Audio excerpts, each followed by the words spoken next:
पाकिस्तान समेत 7 मुस्लिम ममालिक तुर्की के इस्तांबुल में गजा को लेकर मुलाकात करने जा रहे हैं। लेट अली शो यू के इस एपिसोड में आप सबको खुशामदीद। Do like, subscribe and share this content. 8 मुस्लिम ममालिक मिलने जा रहे हैं गजा के अंदर। जो इंटरनेशनल स्टेबलाइजेशन फोर्स है, जो इंटरनेशनल फोर्स जाके अपेरेंटली जो बातें सामने आ रही हैं, खबरें आ रही हैं, हमास से उनकी बंदूकें गिरवाएगा या छीनेगा और इजरायली रिट को बरकरार रखेगा। अब इसके अंदर बड़ी कॉम्प्लिकेशंस हैं इस पूरी सिचुएशन में। इजराइल नहीं चाहता कि कुछ ममालिक मसलन तुर्की इसके अंदर शामिल हो। दूसरी जानिब इजराइल चाहता है कि अजरबैजान शामिल हो, और दीगर और ममालिक भी इसके अंदर ऑब्वियसली इन्वॉल्व होंगे, जिसके अंदर मिस्र डायरेक्टली शायद इन्वॉल्व ना हो, इंडोनेशिया शायद डायरेक्टली इन्वॉल्व होने जा रहा है। तो बड़े सवालात हैं। पाकिस्तान के अंदर भी ये डिबेट छिड़ी हुई है, मगर इस कॉन्फ्रेंस को लेकर 8 जिस तरह मैं जिक्र किया, इस्लामी ममालिक जो हैं वो अपने वजीर खारजा भेजेंगे पीर के रोज इस्तांबुल, और वहां पे ये जो जंग बंदी के मुज़ाकरात थे वो जारी रहेंगे। जो तुर्की के वजीर खारजा हैं हकान फिदान, उन्होंने ये बातें सब बताई जुमेरात के रोज ये बातें हुई हैं ऑब्वियसली। और अब जो अगला फेज है जिसके अंदर हमास से बंदूकें गिरवानी हैं और इजराइल को एक तरीके से बरकरार रखना है। अच्छा, साथ साथ ये हो रहा है, एक बात याद रखें कि इजराइल की धमकियां अभी भी जारी हैं हमास को लेकर। और इजराइल ने कहा है कि अगर हमास ने एक और जो लाइंस, बेसिकली अगर आप गाजा को एक मैप आप देखें तो तकरीबन 55% जो इलाका है गजा का, उसके ऊपर अभी इजराइल का कब्जा है। जो बची कुची लाइंस हैं उसके अंदर भी अब वो एक डीमिलिटराइज लाइंस बनाने की कोशिश करें, और कोशिश करें कि जितना वो घेराव और दबाव कर सकते हैं हमास का। हमास तो नहीं है, फलस्तीनी है ज्यादातर। तो अब कौन हमास है कौन नहीं है कौन जानता है। अब इजराइल ने अपनी बमबारी भी जारी रखी हुई है। कोई 200 के करीब लोग मारे जा चुके हैं पिछले एक हफ्ते के अंदर।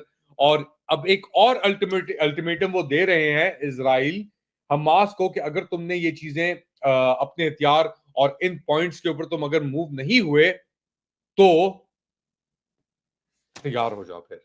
अच्छा, ये तो अभी सिचुएशन है कि कोई फॉरेन एलिमेंट यहां पे मौजूद नहीं है, मगर एक बार इंटरनेशनल फोर्सेस अगर अंदर आ गए और फिर इजराइल का यही सब कुछ रवैया अगर रहा तो फिर आप खुद ही अंदाजा लगा सकते हैं। ये डिबेट जारी है इंतजामिया में, ट्रंप इंतजामिया के अंदर। ट्रंप ने अपेरेंटली पर्सनल गारंटी दी थी इन 8 मुस्लिम मालिकों के इजराइल जो ये जंग बंदी मुआहदा है इसे इसकी खिलाफ वर्जी नहीं करेगा, मगर उसके बावजूद भी इजराइल ने जो खिलाफ वर्जी है वो जारी रखी हुई है। गजा के अंदर अभी भी हमले जारी हैं। मगर साथ साथ अब ये एक डिबेट जो छिड़ा हुआ है कि कौन अंदर जाएगा और कौन ये जो मुआहदा है इसको यकीनी बनाएगा, इस जंग बंदी को यकीनी बना सकता है। अब कौन से ममालिक इस्तांबुल के अंदर मुलाकात कर रहे हैं? तुर्की तो ऑब्वियसली होस्ट है, उसके साथ साथ इंडोनेशिया है, कतर है, सऊदी अरेबिया है, मुत्तहिदा अरब अमीरात है, यॉर्दन है, पाकिस्तान है और मिस्र है। ये वही ममालिक हैं जिन्होंने अक़वाम मुत्तहिदा में सितंबर के अंदर ट्रंप के साथ मुलाकात की थी। और एक अभी तक जो ऑब्वियसली हमें पता नहीं कि उस मुआहदे के अंदर क्या था। 20 नुक्ते तो सामने आए, मगर उसके बाद पाकिस्तान ने कहा कि ये तो वही मुआहदा ही नहीं था भाई, हमने तो उसके ऊपर अग्री नहीं किया। कतर ने भी फिर कहा कि हमने तो ये इस चीज के ऊपर अग्री नहीं किया था। ये कहां से आ गया? तो अब ये 8 ममालिक मिल रहे हैं। जो खबरें आ रही हैं उसके अंदर यह है कि ट्रंप चाहता है कि टर्किश फोर्सेस गजा के इंटरनेशनल स्टेबलाइजेशन फोर्स का हिस्सा बने। इसराइल और नेतन्याहू नहीं चाहते कि ये हो। तुर्की की पोजीशन बड़ी मजबूत है क्योंकि तुर्की और ट्रंप, एर्दोआन और ट्रंप के ताल्लुकात जो हैं वो बड़े अच्छे चल रहे हैं पिछले कुछ अरसे से। अब हकान फिदान ने कहा है कि 1 सितंबर के बाद जो ट्रंप की मीटिंग हुई उसके बाद एक बुनियादी तौर के ऊपर एक समझौता हुआ है, अंडरस्टैंडिंग हुई है, जो गजा के लिए एक बेसिकली तारीखी अग्रीमेंट है, मुआहिदा है। ये हकान फिदान कह रहे हैं और ये भी कह रहे हैं कि एक कंटिन्यूअस एंगेजमेंट इसके अंदर दरकार है, यानी वो कह रहे हैं कि 1 सेकंड भी हम इस चीज को नहीं छोड़ सकते, वरना इजरायली जो है वो तैयार बैठे। अच्छा, ये बात इंटरेस्टिंगली डोनाल्ड ट्रंप को ही पता है कि अगर इजरायलियों को, नेतन्याहू को 1 मिनट के लिए भी छोड़ दिया तो फिर वो कुछ भी कर सकता है। इसीलिए बैक टू बैक पहले जेडी वांस भेजा इजराइल, फिर उसके बाद मार्को रूबियो भेजा। तो एक कांस्टेंट साइकिल चली हुई है अमेरिकी ऑफिशियल्स की, जो इजराइल जा रहे हैं और निगाह रख रहे हैं कि बेसिकली कोई हरकत ना कर दे नेतन्याहू या इजरायली। और इजरायली धमकियां तो वैसे ही दे रहे हैं, हम आ रहे हैं, हम कर देंगे। खिलाफ वर्जी के ऊपर भी अमेरिका बैकिंग देता है बेसिकली। अगर आप देखें इजराइल को। अच्छा, बेंजामिन नेतन्याहू का क्या इसके ऊपर मौकफ है? एक वीडियो आई है, बेंजामिन नेतन्याहू की नहीं है, ये है बेन गवीर की। एक नंबर का शैतान किस्म का आदमी है Ben Gvir, Israeli national security minister है इस वक्त। और इस वीडियो को आप देखें, इसके अंदर ये क्या कह रहा है बताता हूं मैं आपको। मगर आप ऑप्टिक्स देखेंगे, वहां पे फलस्तीनी जमीन के ऊपर लिटाए हुए हैं, उनकी आंखें बंद हुई हुई हैं, हाथ उनके पीछे हैं, बेसिकली बंद किया हुआ है उन्हें। और वो कह रहा है कि अभी तो ये शुरुआत है, हम इनके साथ देखो आगे क्या करते हैं। देखें जरा। אלה, אלה כל הנוח'בות האלה גיבורים, על הילדים, על הנשים, על התינוקות שלנו. תראו איך הם היום. מינימום של מינימום תנאים, אבל יש עוד משהו שחייבים לעשות. עונש מוות למחבלים. तो ये था बेन गवीर, और ये कह रहा है बेसिकली कि हमारा मकसद है कि इनके सरों के अंदर गोलियां डालें, हम इनको जड़ से इनको हम खत्म कर दें। यानी कोई ड्यू प्रोसेस नहीं है, कोई यहां पे कानून नहीं है। अभी भी इजराइल एक तरीके से काबिज, एक तरीके से नहीं, इजराइल है काबिज, इजराइल है काबिज इसका। तो इस कब्जे को बरकरार रखने के लिए इजराइल किसी भी हद तक जाने के लिए तैयार है। और अमेरिका ने अपने कार्ड्स तो खेले, ट्रंप ने भी बड़ी कोशिशें की, मगर ये एक तरीके से ये शिकस्त है अमेरिका की। जो अमेरिकी एम्पायर थी, सुपर पावर के जो दावे थे, वो इजराइल के घुट्टों पे आके बंद हो गए हैं।